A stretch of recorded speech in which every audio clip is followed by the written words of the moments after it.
Manchester United 2, Leeds 0, and a brilliant way to kick off pre-season. Manchester United were playing some excellent football, 0-0 in the first half, 2-0 in the second half, two completely different teams, lots of players got to play, and there was not a single bad performance. Some people will be negative, some people will naturally look for negatives, but realistically, there's not much bad that we can say. There were so many interesting things, no one was bad, everyone's good, and you know what, some people are outstanding, like Kobbie Mainoo, particularly impressive.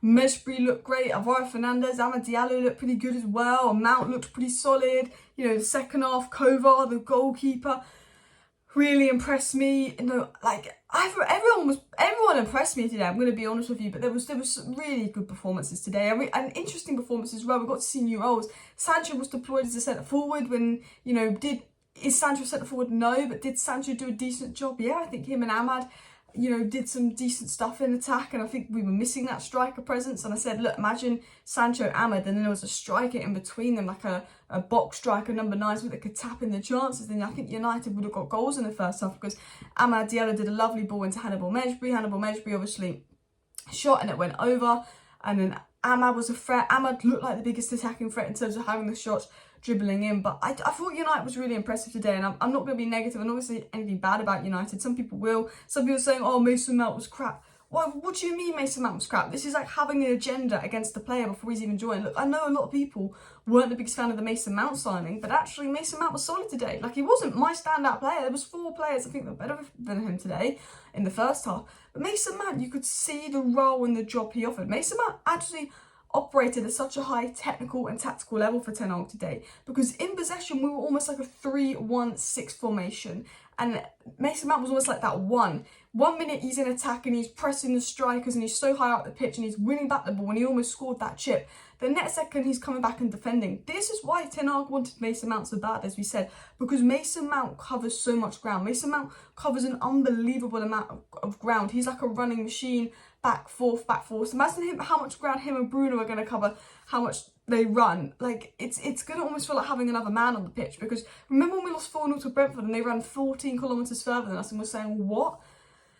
Now we've got team players who are runners, who are going to cover so much ground, and that's really going to help us in possession. It's going to make it harder for oppositions. It's going to mean we create more. It's going to mean we're better defensively. There's so many things.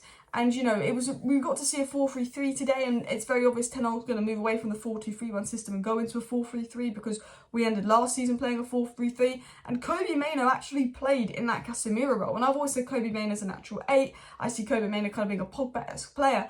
But for Kobbie Mainoo, what, 18 years of age? He might even be 17. He's so young. To be that mature and hold with really attacking players like Mount and Mejbri in front of him, he was absolutely fantastic. And people say, look, it's only Leeds, but this wasn't our strongest team. And, you know, a lot of these players that were playing today won't be good enough to play for United, and that's the truth of football. But what I loved about today is, yeah, there's going to be some players like Shola who may not make it, but he's a fantastic player. Brandon Williams, he's not going to make it for Man United, but he's a fantastic player in the terms of, I think they can make it at lower Premier League clubs or high Championship clubs. You know, a lot of our players that we had today, they're not going to play for United. They won't be good enough for United, but we've produced so many footballers that could play for Premier League clubs and Championship clubs that might not play for United as well, and we've got to see them given a chance. And then you get the 1 or 2 stand-up players like Kobbie Mainoo, Hannibal Mejbri, Diallo, Fernandes, who particularly played in the first half, and you're like, these guys have got United potential in them. Even Kovar, the goalkeeper, obviously he won't stay around because we got Onana, but like United, you know, there's a good goalkeeper there. His distribution was unreal. I think the reason we looked really good in the second half was because we were distributing the ball so well. We've been made to believe the last few years that we're going to play football by just having a goalkeeper that just boots it high up the pitch, and we might win it and we might not win it. What Kovar adds is the ability for United to actually have almost like another defender in the back line, because he's so good with the ball, and his distribution was unreal. And I think that tells me how good the impact of Onana is going to be, just seeing how good Kovar's distribution is. But I wrote a few things down, like United having 62% possession. My favourite thing, before I talk about individual players in a bit more detail, is the fact that we were very much on the front foot the whole game, always looking to attack. There wasn't backwards passes, sideways passes. You know, Van Gaal, remember, used to be backward pass, sideways pass, this, that, always forward passes, always looking to play forward. Mason Mount always getting the ball, bringing it forward, passing it forward. You know, maybe we're going to be a little bit defensively vulnerable next season. I'm not sure. We'll have to see. We were very solid defensively. And oh, Lisandro Martinez back. Isn't it nice to have Lisandro Martinez back? Absolutely loving having Lisandro Martinez back. But United were always looking to play the ball forward. And I loved how well, I can't explain it. I'm not like a tactical person. I can't think of the words for it. But the way Man United was set up, I just looked at it and I was like, you can just see their shape, their positional awareness, the running, the ground they're covering. Ten Hag's implemented a system, he's implemented these rules, he's implemented these tactics, and that's quite difficult to follow. That's why a lot of players can't. And these players were like very instructionally good. They were following the manager's instructions. They were playing as a team, they were playing as a unit. There was shapes, there was possession, how we were off the ball, how we were on the ball. And, you know, Leeds had a few moments here and there and we only won 2-0 and we didn't score a goal in the first half. And you could say, oh, but it was 0-0 in the first half, but we were dominant. And because we were dominant, we were creating more shots, having more possession. We did lack that striker. I thought Sancho was the right centre forward. And he's probably going to have to do that centre forward role here and there because we don't have a striker. And it's just so obvious United need a striker. But I think United on the ball looked really, really good today. And I was really happy with what I saw. I wrote a few things. I thought that Diallo looked really good. I think we did a striker in the first time. We got some assists. I think Diallo was the biggest threat in terms of he almost got a goal. He almost got an assist. I think, you know, Alvaro Fernandez looked really good. Someone said that we should look to send him on to loan on Burnley. I think a Premier League loan would be good for him after a good Championship loan. I think Alvaro Fernandez, because we've got Mata and Shaw, we'll need a loan. I think Kobbie Mainoo will stay and I think he will get minutes and he could maybe have a Garnacho this season. It's a little bit harder, I think, in midfield just because you've got to be a bit more physical, I think, to play in midfield, but he's got that, Kobbie Mainoo. Hannibal Mejbri looked really good and exciting. I think Hannibal Mejbri probably needs Premier League loan, but like, I hope we don't sell Hannibal Mejbri. I love his work rate. I love how he wants to get stuck into every tackle. And do you remember when we lost like 5-0 to Liverpool, 4-0 to Liverpool, and he got sent off? He didn't get sent off, but he did like a red card challenge.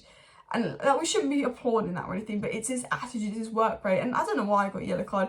Always eager to get stuck in, win the ball. He reminds me of Lisandro Martinez in the sense of Lisandro Martinez has got that Argentina butcher fighter passion. You see that in Hannibal Mejbri and you need that in a team. And there's definitely a special player in Hannibal Mejbri. He was so involved in the game. Him and Kobbie Mainoo really impressed me because I saw like Mainoo, Mount, Hannibal, midfield three, and I was like, where is the balance? Mainoo, Mount, Mejbri, where's the balance? They're all like number 8s, number 10s.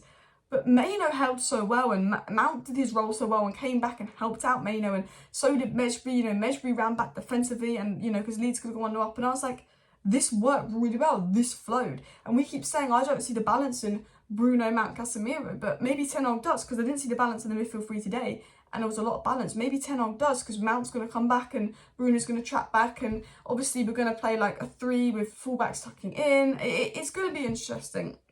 And I thought the best way to describe the first half, and the best thing I saw, was a tweet by Everyday MUFC, who said on the first half, I thought Kobbie Mainoo was excellent. He was very press resistant, physically coping fine, and was really tidy on the ball. Hannibal and Mount's energy in midfield was also really nice. Those two plus Bruno, and excellent counter-pressing options for the 8 roles. And Martinez was crucial. Varane a little sloppy at times, but obviously we really do need a centre forward. That was definitely missed. And he kind of agrees with everything I was thinking. Lack of focal point.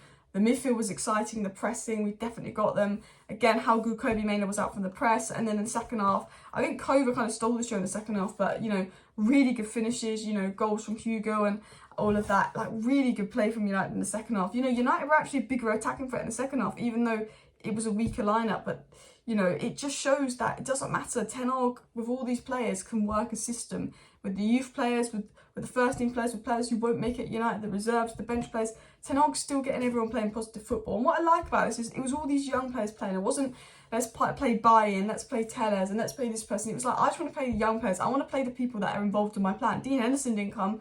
Obviously, apparently he's recovering from injury, but he's also not involved in Ten Hag's plan. And Ten Hag's plan is very obvious. And he's like, I just want to involve people in my plan. But very happy with that. Excited for next week's game. Smash like, smash the subscribe.